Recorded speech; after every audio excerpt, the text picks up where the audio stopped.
to my channel. So today is a Work-Life Monday video, and in today's video I thought why not talk about one aspect of corporate life which no one can escape from. All right, and that is basically giving a presentation or a training or leading a meeting. I think at one point in our corporate life, at least once, we have to do these things where you end up being the center of attention, and there are many eyes that is on what you're saying. They are looking at you, and you are basically leading that conversation. It definitely can be a very daunting experience, right? And it's totally nerve-wracking. So in spite of having like 8 years of experience and training for me, even today when when I know that okay, tomorrow is like a training or a presentation or a meeting that I have to lead, I totally get this feeling of having butterflies in my stomach, and it's so crazy. So till the time I'm not done with it, I am super nervous. But however, in the course of my work life, there are few tips that I have kind of learned and few things that I learned which really helped boost my confidence. And I thought, why not share it across with you people so that it can help you as well. All right. So let's get started. So the first and the foremost thing is dressing for the occasion. Guys, I cannot emphasize how confident a well-dressed day can make you feel. Okay, so it's basically turning that switch on in your body which says that, you know what, I am ready to kind of rock the show.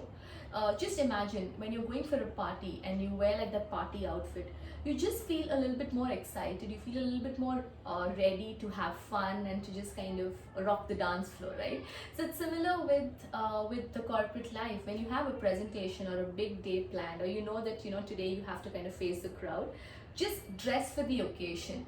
And when you do that, it's just telling your mind that, you know what, I'm ready to conquer that show. I'm ready to do it. I'm ready to just, nail it. So pick that best outfit that's there in the closet and go ahead and wear that.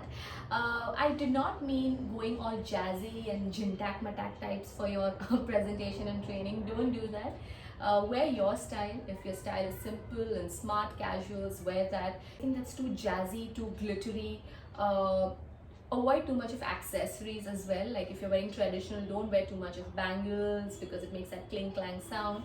So just balance it out. Wear the best outfit, but don't overdo it. The second thing that totally helps me is having a dry run.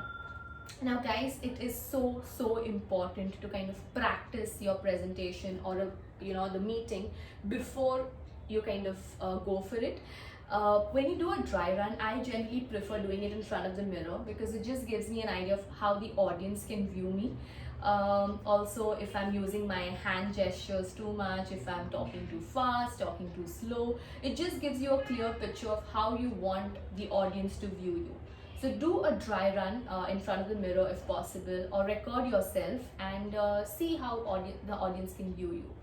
The other thing the dry run helps you with is during the dry run, practice how you want to do your introduction and how you want to close off the meeting or the presentation. Okay, the middle aspect of it, the content of it, I'm sure you are a champion in it because that's why the company has nominated or selected you to do that.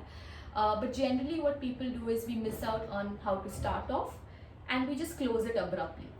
So when you're doing a dry run, practice how you want to introduce, how you want to close the whole thing, so it stitches all together, right? And it just becomes perfect. And also a dry run helps you to time yourself. Sometimes we tend to go a little overboard. So if you don't want to do that, do a dry run so that you can time yourself and know exactly how much time you want to give to a particular topic. All right. Third one that totally helps you boost your confidence is is basically preparing cue cards. So if you're a first timer, this is the first time that you're giving a presentation or you're leading a meeting or anything of that sort, and also if your presentation deck has a lot of content in it, right? And you cannot try to showcase everything on the slide because there is too much of technical aspect and your slides are mostly just of bar graphs and charts. It's best to have cue cards where you have like acronyms mentioned for each slide or a storyline mentioned, which can just help you remember that okay, in this slide these are the 5 topics that I want to emphasize on.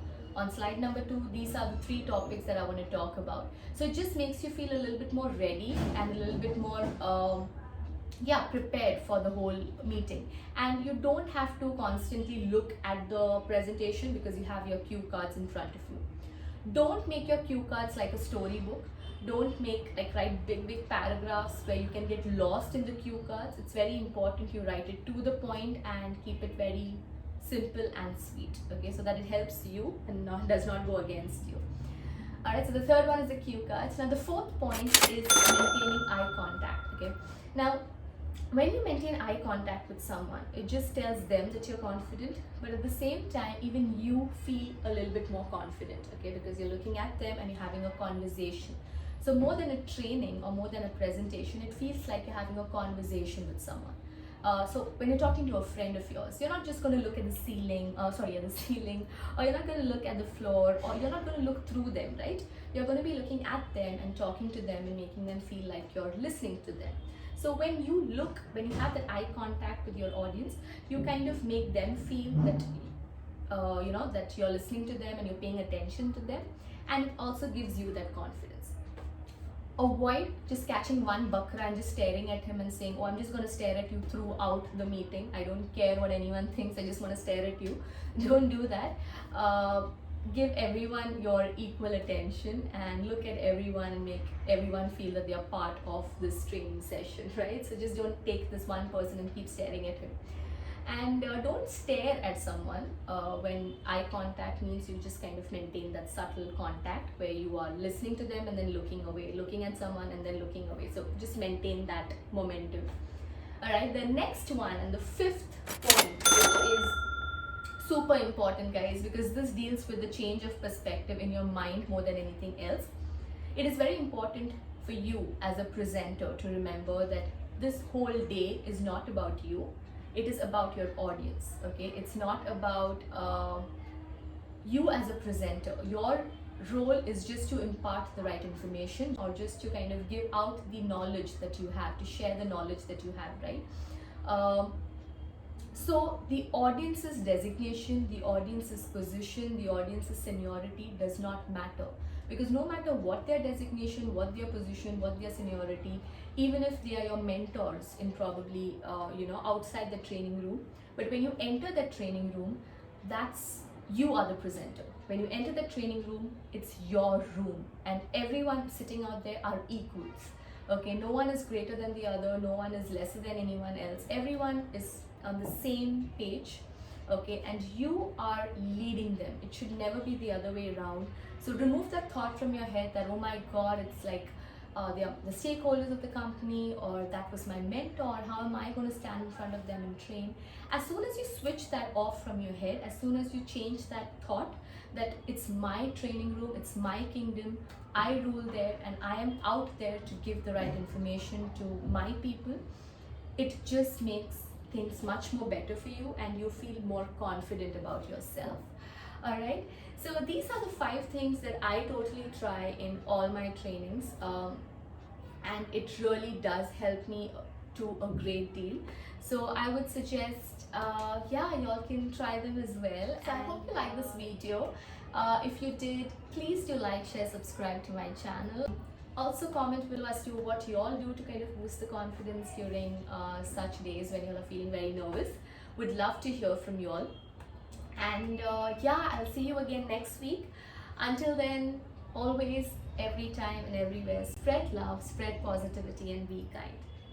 I love you guys. Bye.